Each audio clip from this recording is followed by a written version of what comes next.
The dust kicked up by Sarah's horse created a golden cloud in the afternoon sun as she rode hard across the rocky terrain of the Arizona Territory. Her long black hair flew behind her like a dark banner, and her brown eyes scanned the horizon with the sharp awareness that had kept her alive in these unforgiving lands. Sarah Little Hawk was not just any Apache woman. She was the daughter of Chief Standing Bear, one of the most respected leaders of the Chiricahua Apache, and she carried herself with the dignity that came from generations of proud heritage.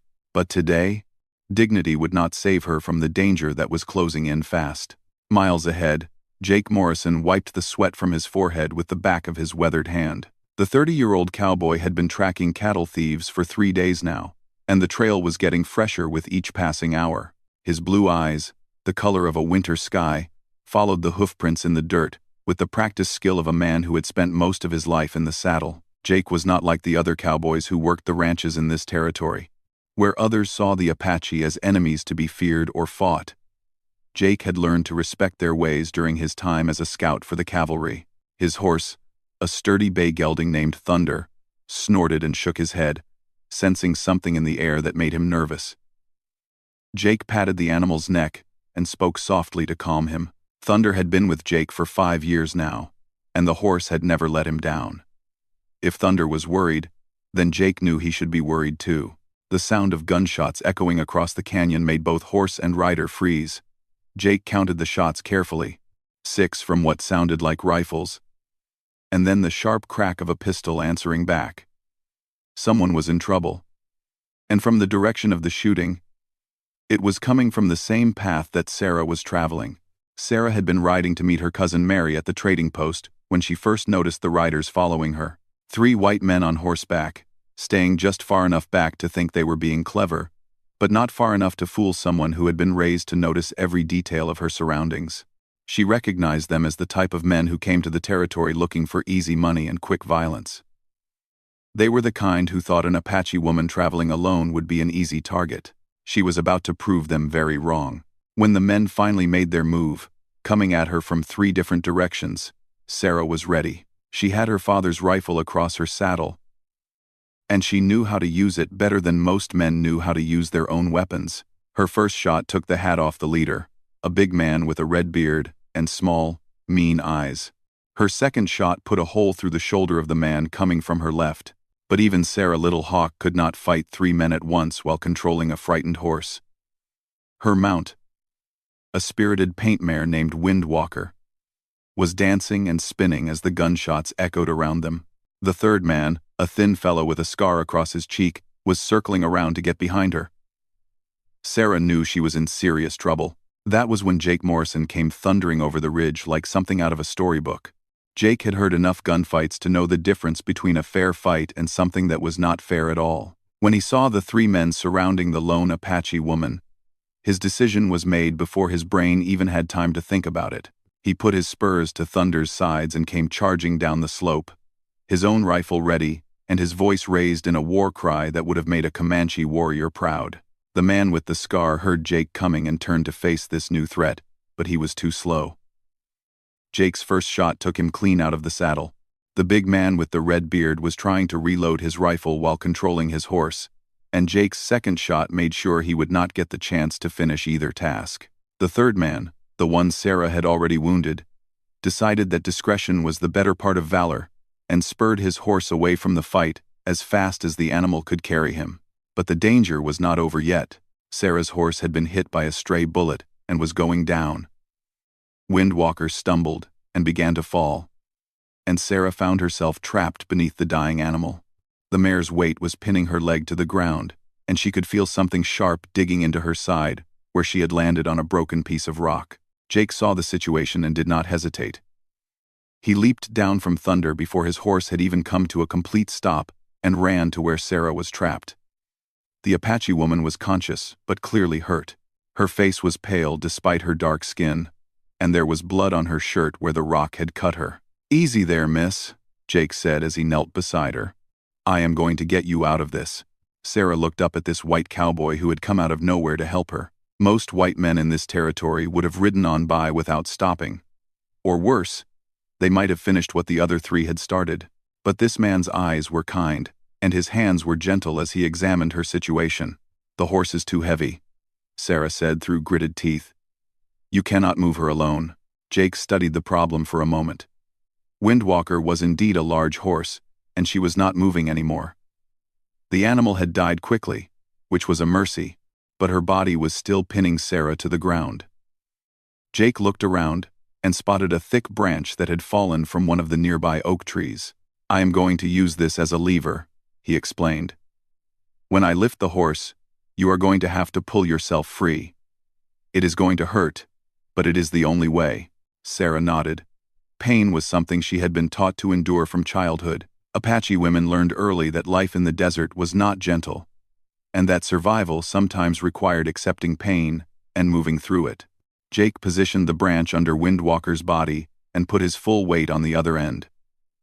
Slowly, the horse's body began to rise. Sarah bit her lip to keep from crying out as she pulled her leg free. She could feel that something was wrong with her ankle, but at least she was no longer trapped. "Can you stand?" Jake asked as he let the branch down and knelt beside her again. Sarah tried to put weight on her injured leg and immediately felt a sharp pain shoot through her ankle. She shook her head. "I do not think so." Jake did not even think about what he did next. He simply scooped Sarah up in his arms as if she weighed no more than a sack of grain. She was surprised by his strength and by his willingness to help someone who was supposed to be his enemy. Most white men in this territory had been taught to see all Apaches as dangerous savages. This cowboy seemed different. "My horse," Sarah said, looking back at Windwalker's still form. "I am sorry about your horse," Jake said sincerely. "She was a beautiful animal. But right now, we need to get you somewhere safe and take care of that ankle." Jake carried Sarah to where Thunder was waiting patiently.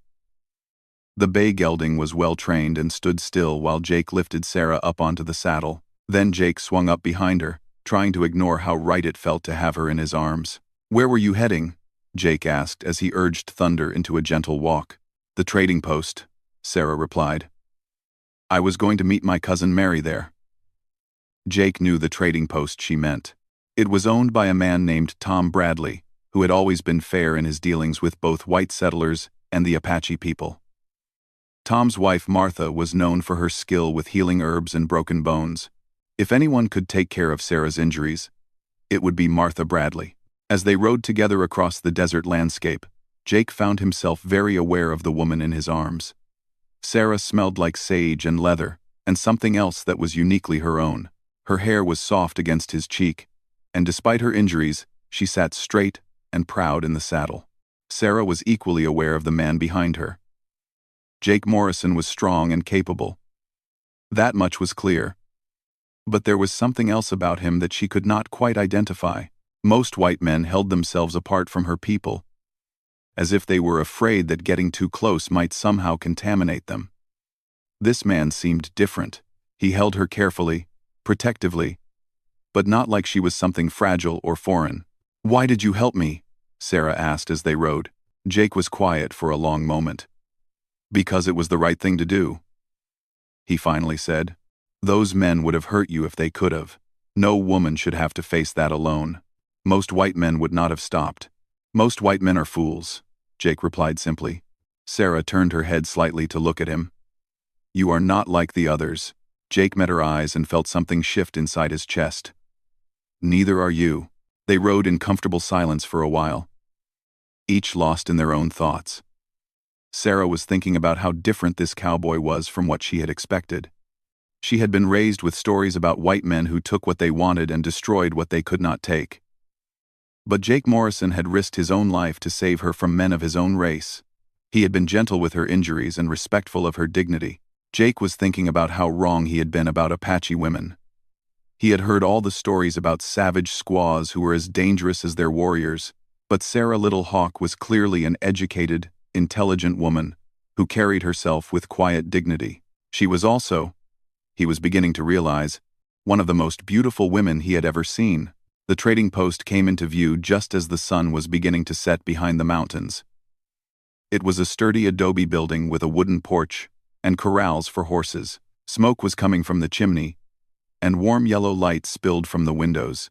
To both Jake and Sarah, it looked like sanctuary. Tom Bradley came out onto the porch as he heard Thunder's hooves in the yard. He was a big man with gray hair and a beard to match, and his face showed the lines that came from years of honest work under the desert sun. When he saw Jake carrying the injured Apache woman, his expression immediately became concerned. "Jake Morrison," Tom called out. "What happened here?" "Three men jumped Miss Sarah," Jake explained as he carefully helped Sarah down from the horse. "Her horse was shot and fell on her. I think her ankle is broken." Martha Bradley appeared in the doorway, wiping her hands on her apron. She was a small woman with graying hair and kind eyes, and she took one look at Sarah's pale face and immediately went into action. "Bring her inside," Martha said firmly. "Tom, put some water on to boil. Jake, help me get her to the bedroom." They settled Sarah on the bed in the small back room that the Bradleys used for injured travelers. Martha examined Sarah's ankle with experienced hands, while Tom brought in hot water and clean cloths. Jake stood by the door, feeling awkward but unwilling to leave. "The ankle is sprained, not broken," Martha announced after her examination. "But it is a bad sprain. She will need to stay off it for at least a week. Maybe more." "I cannot stay here that long," Sarah protested. "My father will worry if I do not return home soon." "Your father would worry more if you injured yourself permanently by not letting this heal properly," Martha said firmly. "Besides, we have had word that there are more men like those who attacked you roaming the territory. It is not safe for a woman to travel alone right now." Jake felt his jaw tighten at the mention of more dangerous men in the area. "What kind of word?" Tom Bradley's face was grim. "A gang of outlaws has been working this territory for the past month. They rob travelers and settlers, but they seem to have a particular hatred for the Apache people. The territorial marshal thinks they are trying to start trouble between the whites and the tribes." Sarah and Jake looked at each other. Both understood that this meant the danger was far from over. If there were more men like the ones who had attacked Sarah, then both of them might still be targets. "You are welcome to stay here as long as you need," Martha told Sarah. "And Jake, you should probably stay close by as well. Those men you ran off might come back with friends." Jake nodded. He had been thinking the same thing. "I will bed down in the barn if that is all right with you folks." "Nonsense," Tom said. "We have got room for you in the house. Besides, I would feel better having another gun close by if there is trouble." As Martha finished bandaging Sarah's ankle and gave her some herbal tea to help with the pain, Jake found himself thinking about what Tom had said about the gang trying to start trouble between whites and Apaches. It made sense, in a twisted way. The territory was still relatively peaceful compared to some places, but there were always men who could profit from conflict and chaos. Sarah was thinking along similar lines. Her people had worked hard to maintain good relationships with the white settlers, who were willing to be fair and honest. Men like Tom and Martha Bradley proved that it was possible for both races to live in peace. But there were others, like the men who had attacked her, who seemed to want nothing more than violence and hatred. "Miss Sarah," Jake said from the doorway, "I want you to know that I will not let those men hurt you. Not as long as I am around to prevent it." Sarah looked into his blue eyes and saw that he meant every word. "Thank you, Mr. Morrison. I owe you my life." "You do not owe me anything," Jake replied. "I just did what anyone decent would do." But even as he said it, Jake knew that was not entirely true. He had not just helped Sarah because it was the right thing to do. He had helped her because something about her had reached right into his heart and taken hold. He was beginning to care about this Apache woman in a way that went far beyond simple human decency. Sarah was feeling something similar. She had never met a white man who treated her with such respect and kindness. Jake Morrison was not just a good man. He was a man she could see herself caring about deeply. The thought both thrilled and frightened her. Outside, the wind was picking up, bringing with it the scent of rain and the promise of a storm moving in from the mountains. Inside the trading post, two people from different worlds were beginning to realize that sometimes the most unlikely connections could become the strongest bonds. Neither Jake nor Sarah knew it yet, but their lives had just become permanently intertwined. The danger that had brought them together was far from over, And the challenges they would face in the days to come would test not only their courage but their growing feelings for each other. As Sarah drifted off to sleep in the comfortable bed at the trading post, she dreamed of blue eyes and strong hands.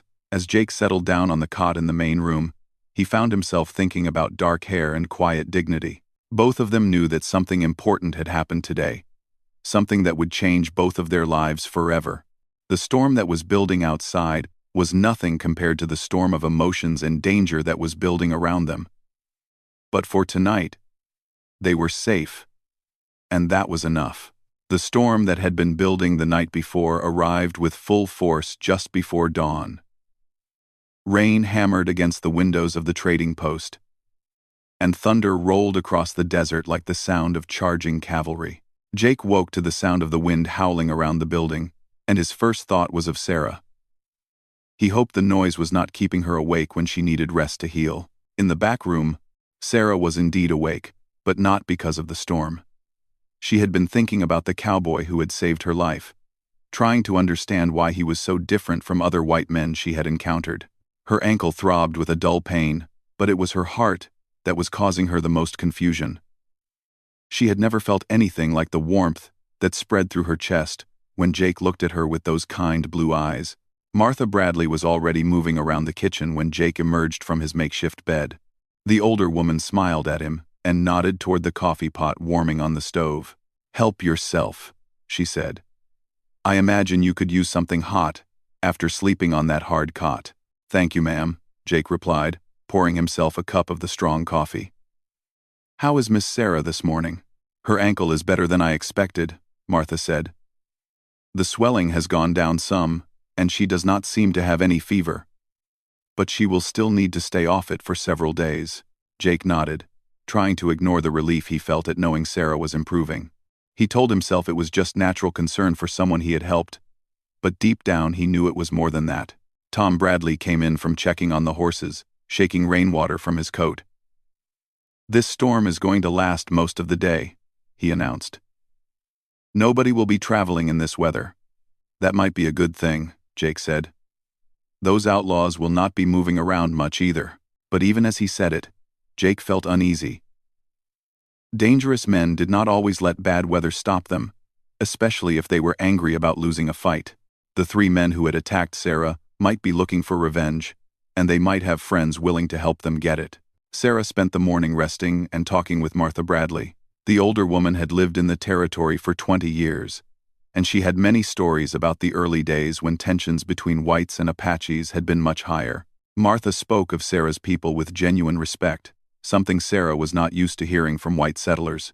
"Your father, Chief Standing Bear, has always been fair in his dealings with us," Martha said as she helped Sarah eat some breakfast in bed. "Tom has traded with your people for years, and there has never been any trouble." "My father believes that peace is better than war," Sarah replied. "But there are some on both sides who do not agree with him."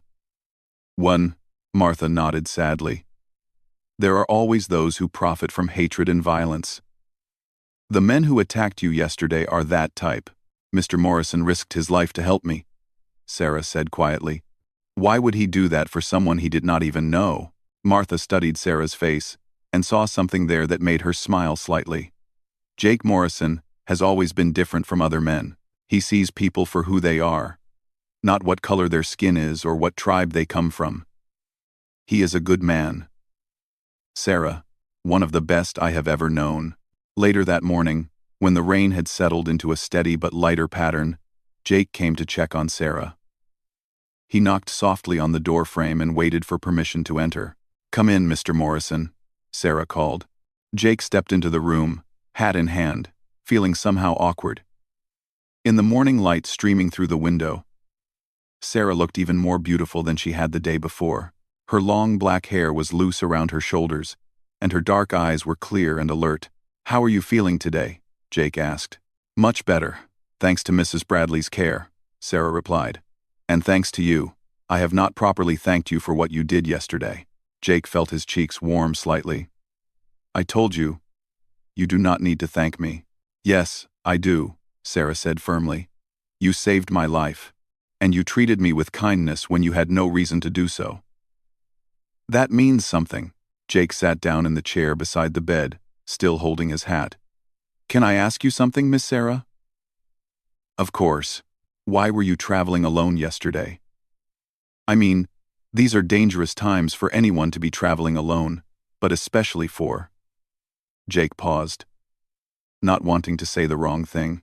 "Especially for an Apache woman?" Sarah finished for him, with a slight smile. "I guess that is what I meant, yes."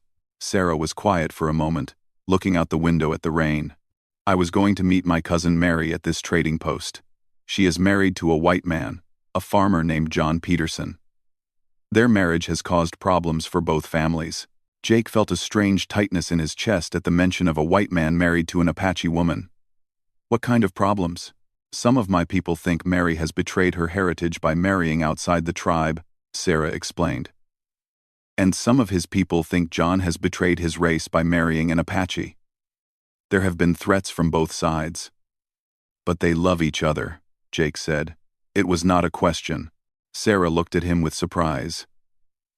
Most white men would have asked why John would want to marry an Apache woman, or why Mary would lower herself to marry a white man. But Jake seemed to understand that love could cross the boundaries that other people tried to build.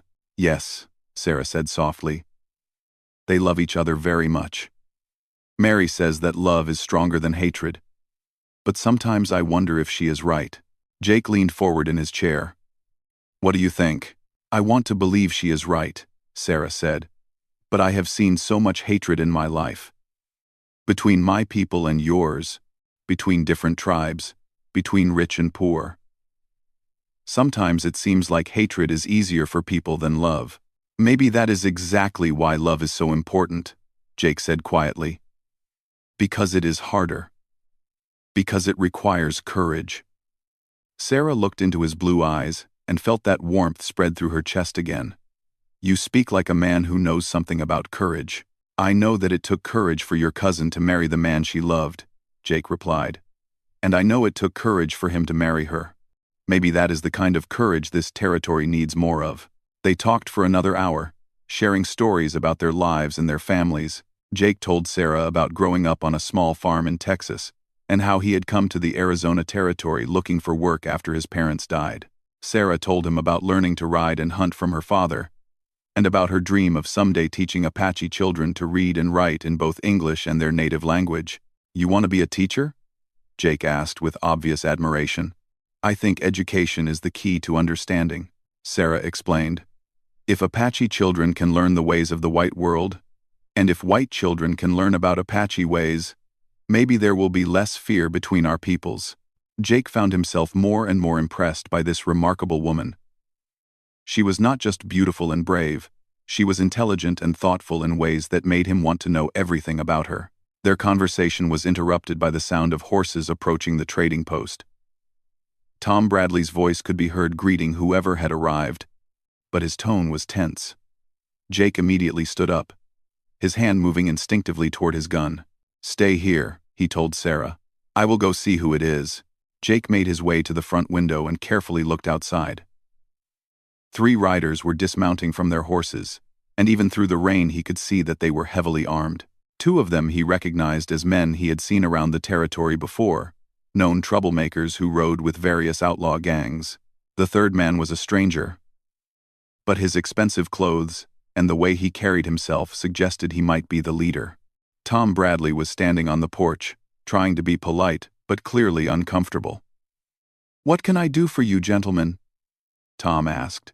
"We heard there was some trouble yesterday," the well-dressed man said.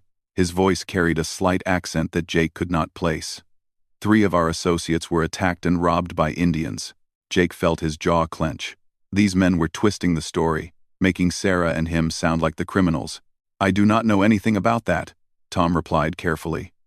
"But if you want to get out of this rain, you are welcome to come inside and dry off." "That is very kind of you," the man said. "We are looking for an Apache woman who was involved in the attack. About 25 years old, riding a paint horse. Have you seen anyone matching that description?" Jake's hand moved to his gun. These men were definitely connected to the ones who had attacked Sarah.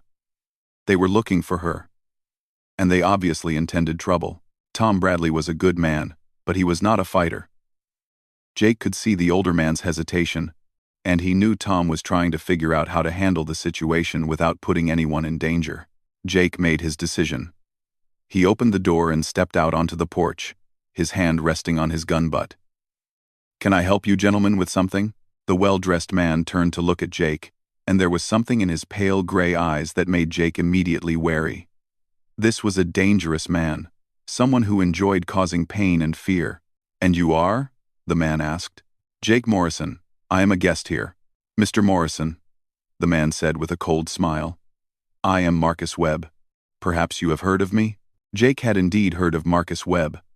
The man was a known outlaw and killer who had been operating in the territory for several months. He was wanted by the territorial marshal for robbery, murder, and inciting violence between whites and Indians. If Webb was involved in this, then the situation was much more serious than Jake had realized. "I have heard of you," Jake said carefully. "What do you want?" "I am looking for information about an Apache woman," Webb said. "3 of my men were attacked yesterday by Indians. 1 was killed, 1 was wounded, and 1 barely escaped with his life. I intend to make sure that justice is done." "Funny thing about justice," Jake said. "Sometimes, it depends on who is telling the story." Webb's smile became even colder. "Are you suggesting that my men are liars, Mr. Morrison?" "I am suggesting that there might be more to the story than what you heard." The 2 other men had positioned themselves on either side of Webb, their hands near their guns. Jake could feel the tension building, and he knew that this could turn into a shooting match at any moment. The problem was that he was outnumbered 3-1, and there were innocent people in the trading post who could get hurt. "Perhaps we should discuss this inside, out of the rain," Webb suggested. Jake knew that Webb wanted to get into the trading post to search for Sarah. He also knew that he could not let that happen. If these men found Sarah, they would either kill her or take her with them, and either option was unacceptable. "I think you gentlemen should move on," Jake said firmly. "There is nothing for you here."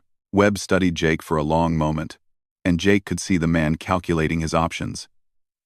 Webb was clearly trying to decide whether Jake was someone worth fighting or someone who could be easily intimidated.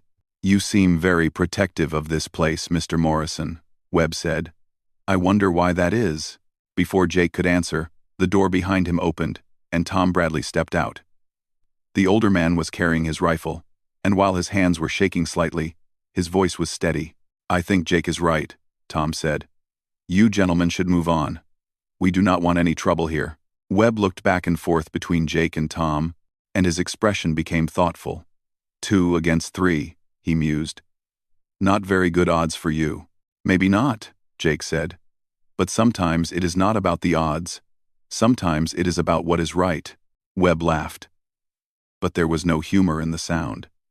"What is right, Mr. Morrison, is that my men were attacked, and one of them was killed. What is right is that someone pays for that." "Your men attacked an innocent woman," Jake said, his patience finally running out. "They got what they deserved." The moment the words left his mouth, Jake knew he had made a mistake. Webb's eyes lit up with triumph, and the man's hand moved toward his gun. "So you were there," Webb said. "You know about the Apache woman." Jake realized that he had just confirmed what Webb had suspected.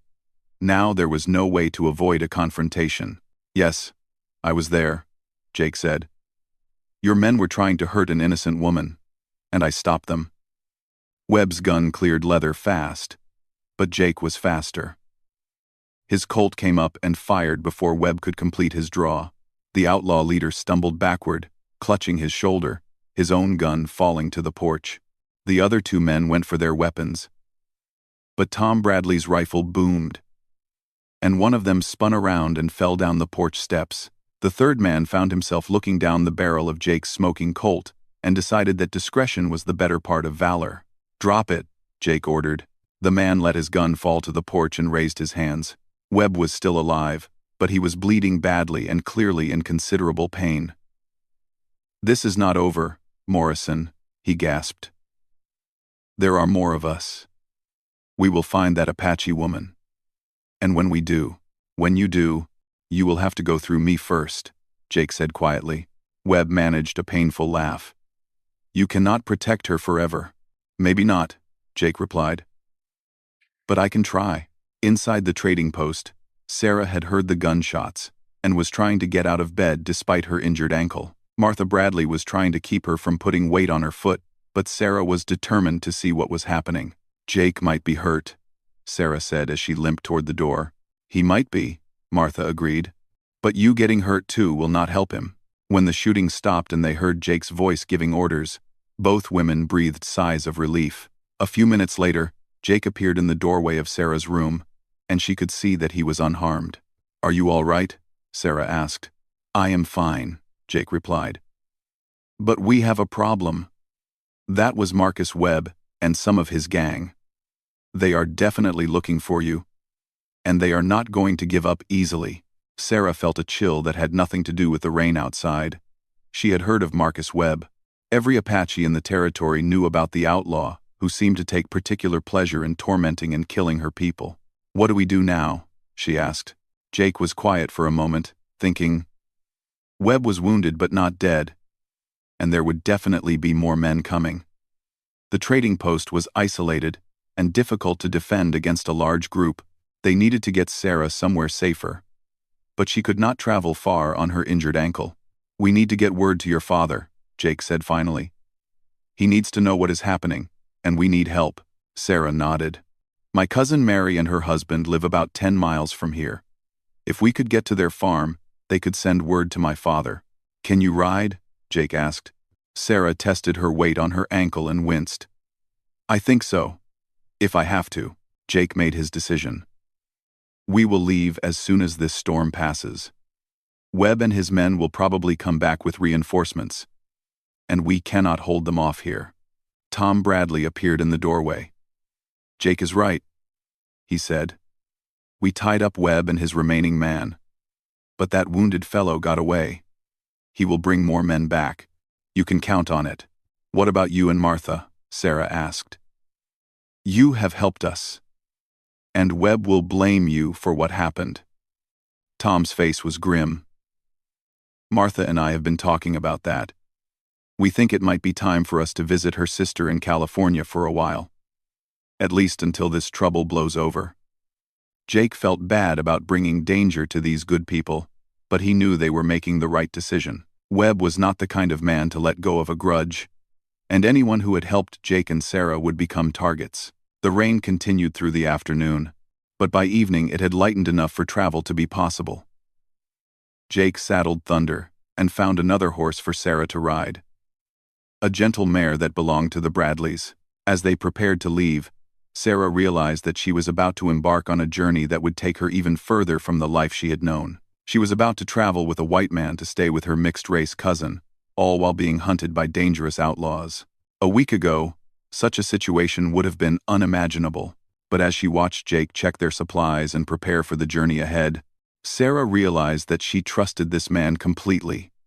Somewhere in the past 24 hours, Jake Morrison had become more than just her rescuer. He had become someone she could depend on, someone she could care about. Jake was having similar thoughts as he helped Sarah mount her horse. This Apache woman had already changed his life in ways he was only beginning to understand. He had always been a solitary man, focused on his work and his own survival. But now he found himself willing to face any danger to keep Sarah safe. As they rode away from the trading post into the uncertain night, both Jake and Sarah knew that they were crossing more than just physical distance. They were crossing the invisible boundaries that society had built between their peoples, and once those boundaries were crossed, there would be no going back. The night air was cool and crisp as Jake and Sarah made their way across the desert toward the Peterson farm. The storm had passed, leaving the world washed clean and smelling of sage and wet earth. Above them, the stars were beginning to appear between the scattered clouds, and the moon cast enough light to make travel possible without exposing them to too much danger. Sarah rode beside Jake, trying to ignore the pain in her ankle and focus on the path ahead. Every few minutes, Jake would glance over at her, checking to make sure she was managing all right. His concern for her welfare was touching, but it also made her heart ache in a way she did not fully understand. How much further? Jake asked quietly. Another hour, maybe less, Sarah replied. John Peterson built his farm in a valley between two ridges.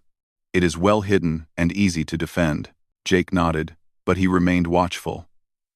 He kept listening for the sound of pursuing horses, and his hand stayed near his gun.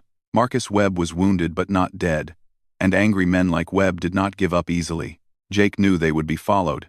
It was just a question of when.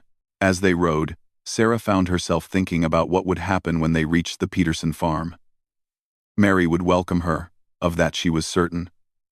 But what about Jake? Mary's marriage to a white man had already caused enough controversy in both communities.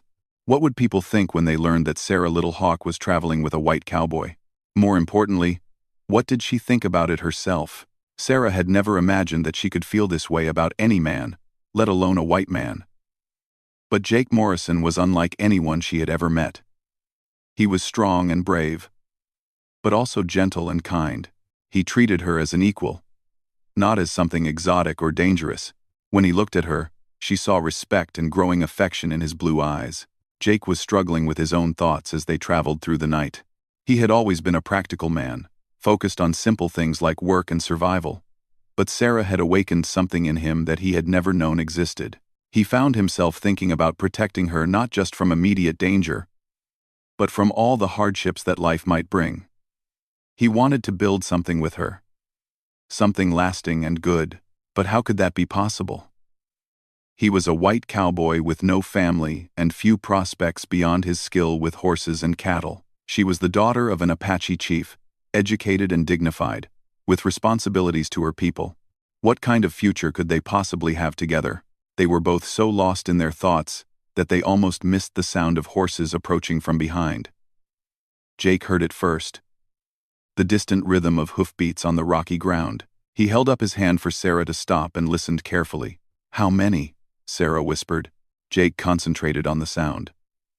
"4, maybe 5. And they are moving fast." "Webb's men? Who else would be following us?" Jake replied grimly.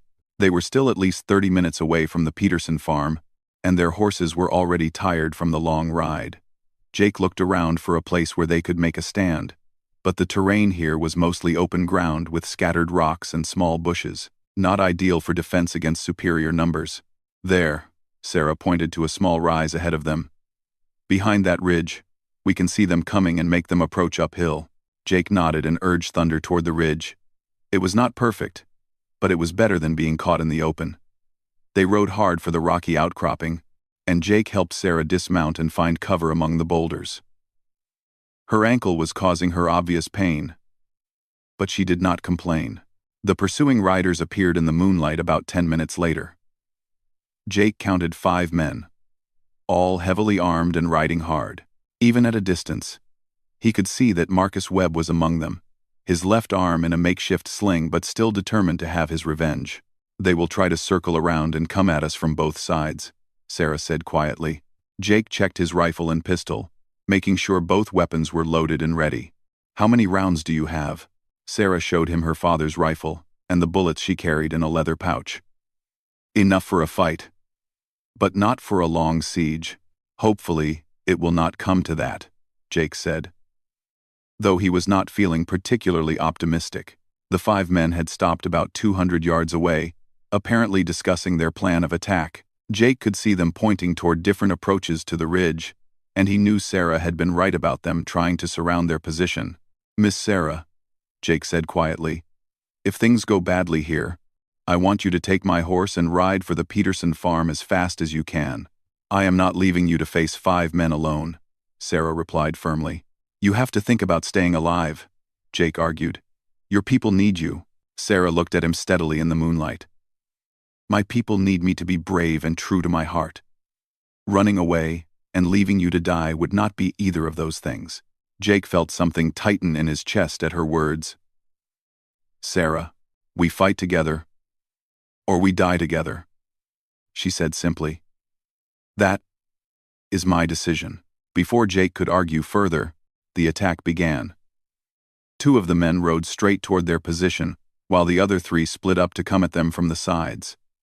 Jake took aim at the nearest rider and fired. The man tumbled from his saddle and did not get back up. Sarah's rifle cracked almost immediately after, and one of the flanking riders clutched his shoulder and wheeled his horse away from the fight.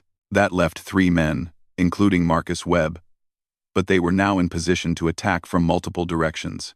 Webb himself came charging up the front slope, firing his pistol as he rode. Jake ducked as bullets chipped fragments from the rocks around him, then rose up and returned fire. His shot went wide, but it was close enough to make Webb's horse shy and throw off the outlaw's aim. The other two men were trying to work their way around to the back of the ridge. Jake knew that once they got behind the rocky outcropping, he and Sarah would be trapped with no way to escape. "Watch the front," Jake told Sarah. "I have to deal with those two." Sarah nodded and took aim at Marcus Webb, who was dismounting and trying to find cover among the rocks at the base of the ridge. Jake scrambled across the top of the ridge to where he could see the two men working their way around to the back. The first man came into view just as Jake reached the edge of the rocks.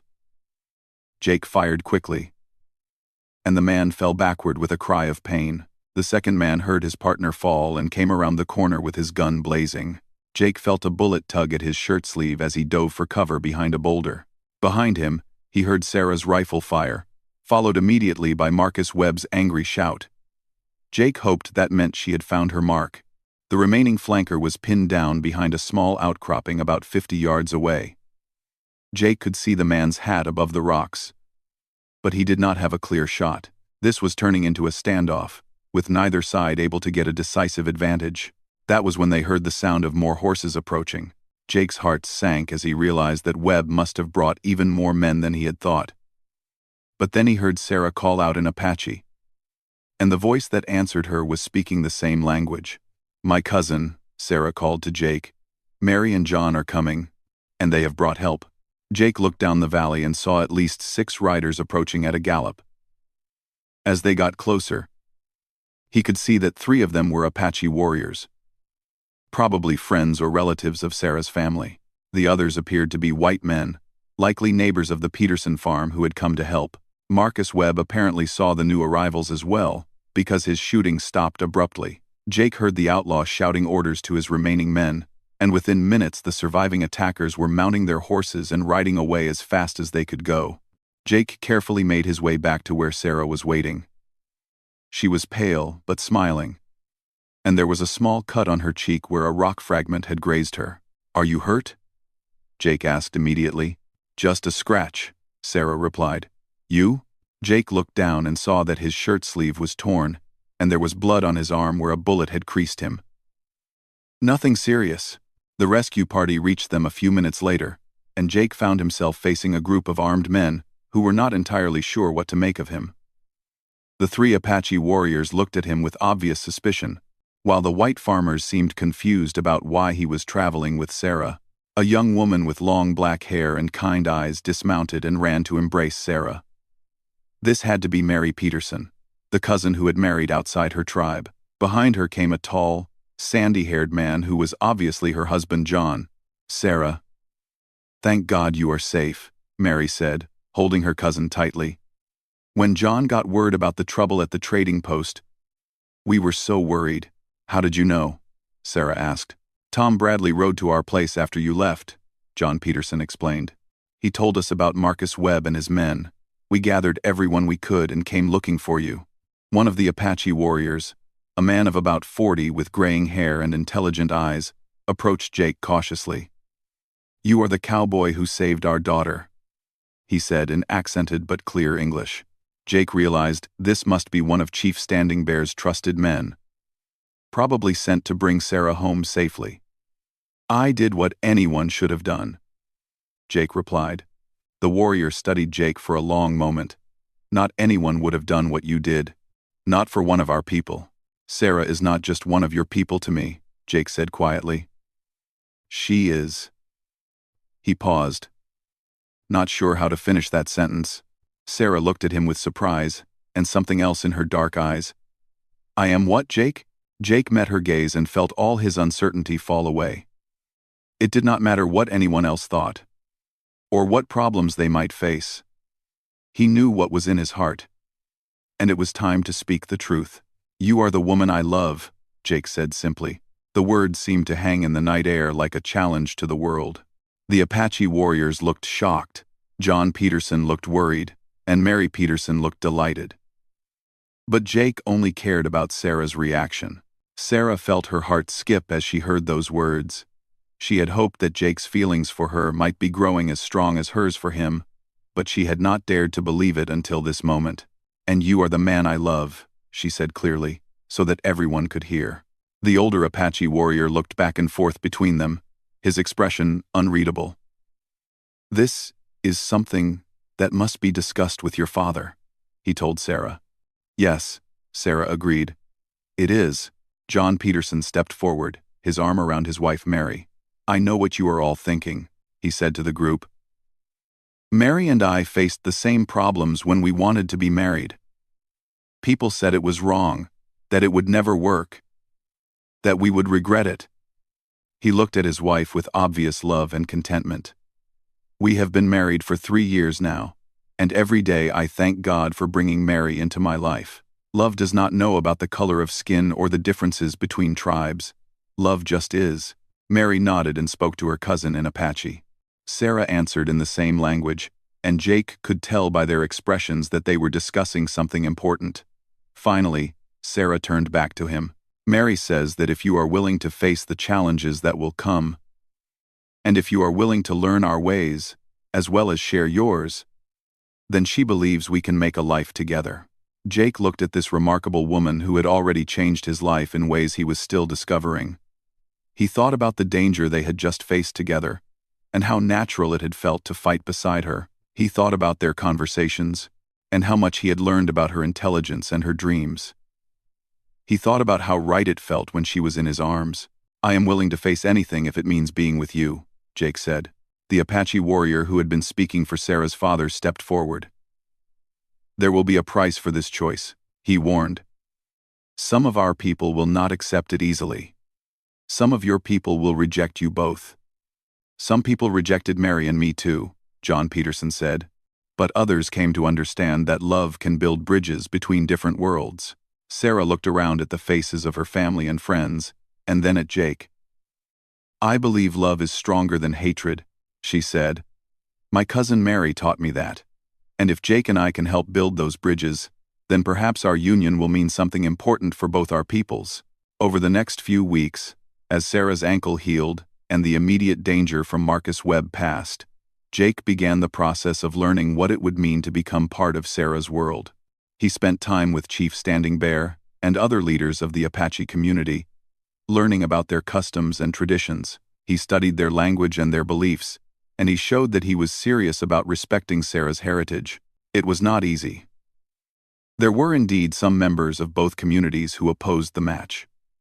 Some Apache felt that Sarah was betraying her people by marrying a white man. Some whites felt that Jake was lowering himself by choosing an Indian wife. But there were also those who supported them. Tom and Martha Bradley returned from California and stood by their friends. John and Mary Peterson provided an example of how such a marriage could work. Even some of the other cowboys who worked in the territory came to respect Jake's choice after they got to know Sarah. Chief Standing Bear was perhaps the most important supporter. After several long conversations with Jake, the chief announced that he believed the cowboy was sincere in his love for Sarah and his respect for Apache ways. The chief also recognized that marriages between whites and Apaches might help bring peace and understanding to the territory. The wedding took place in the spring, 6 months after that dangerous night when Jake had first pulled Sarah from her fallen horse. They had both Apache and white customs in the ceremony, and guests came from both communities. It was not perfect. There were still those who disapproved, but it was a beginning. Marcus Webb and his gang had been driven out of the territory by a combined effort of white lawmen and Apache warriors working together. The cooperation between the two groups in dealing with the outlaw threat had helped improve relationships throughout the region. As Jake and Sarah exchanged vows, promising to love and protect each other through whatever challenges might come, they both knew that their union was about more than just their personal happiness. They were proving that love could indeed cross the boundaries that fear and hatred tried to build. Their marriage would not solve all the problems between whites and Apaches, but it was a step toward understanding. And sometimes, one step was enough to start a longer journey toward peace.